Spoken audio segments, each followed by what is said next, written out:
مسیح میں آپ سب لوگوں کو سلام۔ ویلکم ہے آپ کا میرے یوٹیوب کے چینل خاور مسیحی چینل میں۔ امید کرتا ہوں آپ سب لوگ خیریت سے ہوں گے۔ آئے ہم سب اپنے سروں کو جھکائیں اور دعا کریں۔ قدوس قدوس قدوس مہربان زندہ سچے آسمانی باپ، آسمان تیرا تخت اور زمین تیرے پاؤں تلے کی چوکی ہے پیرے خداوند۔ تو جو تھا اور جو آنے والا ہے، ہم دل کی گہرائیوں سے بہت شکر گزار ہیں۔ آسمانی باپ، میں بہت شکر گزار ہوں اس دیے کے موقع کے لیے کہ ہم بیٹھے اور آپ کے نام کو عزت اور جلال دے رہے ہیں۔ آسمانی باپ، عبادت کے آج کے سارے ٹائم کو میں آپ کے ہاتھوں میں دیتا ہوں۔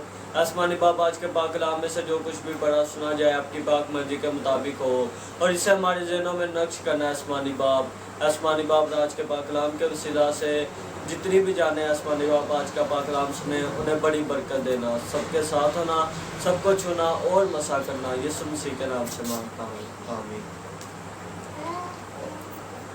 آج ہم خداوند کے زندگی بخش کلام میں سے مقدس متی کی انجیل اس کا 10 باب اس کی پہلی آیت سے لے کر اور اس کی 15 آیت تک پڑھیں گے۔ 12 رسول۔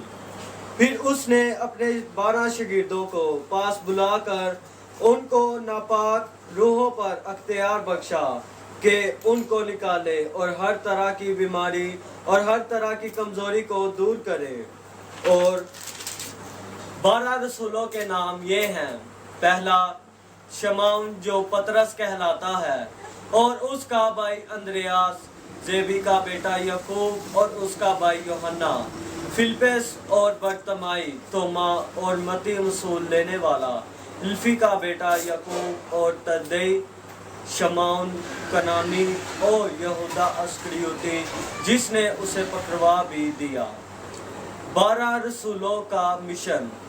ان 12 کو یسوع نے بھیجا اور ان کو حکم دے کر کہا، غیر قوموں کی طرف نہ جانا اور سامریوں کے کسی شہر میں داخل نہ ہونا، بلکہ اسرائیل کے گھرانے کی کھوئی ہوئی بھیڑوں کے پاس جانا اور چلتے چلتے یہ منادی کرنا کہ آسمان کی بادشاہی نزدیک آ گئی ہے۔ بیماروں کو اچھا کرنا، مردوں کو جلانا، کوڑیوں کو پاک صاف کرنا، بدروحوں کو نکالنا۔ تم نے مفت پایا، مفت دینا۔ نہ سونا اپنے کمر بند میں رکھنا، نہ چاندی، نہ پیسے، راستے کے لیے نہ جھلی لینا، نہ دو کرتے، نہ جوتیاں، نہ لاٹھی، کیونکہ مزدور اپنی خوراک کا حقدار ہے۔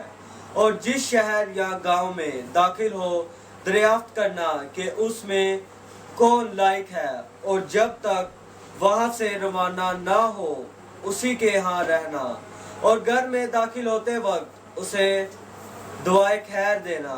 اور اگر وہ گھر لائق ہو تو تمہارا سلام اسے پہنچے، اور اگر لائق نہ ہو تو تمہارا سلام تم پر پھر آئے۔ اور اگر کوئی تم کو قبول نہ کرے اور تمہاری باتیں نہ سنے تو اس گھر یا اس شہر سے باہر نکلتے وقت اپنے پاؤں کی گرد جاڑ دینا۔ میں تم سے سچ کہتا ہوں کہ عدالت کے دن اس شہر کی نسبت سدوم اور عمورہ کے علاقے کا حال زیادہ برداشت کے لائق ہوگا۔ آمین۔ خداوند کا زندگی بخش کلام پڑھے اور سنجانے پر خداوند کی خاص برکت ہو، خداوند کا بہت شکر ہو۔ میرا ایمان ہے کہ آج کے پاک کلام کے وسیلہ سے خداوند آپ سب کو اور مجھے بہت سی برکت دیں گے۔ خداوند آپ سب کے ساتھ ہو۔ کل ملیں گے ایک نئی ویڈیو کے ساتھ۔ آمین۔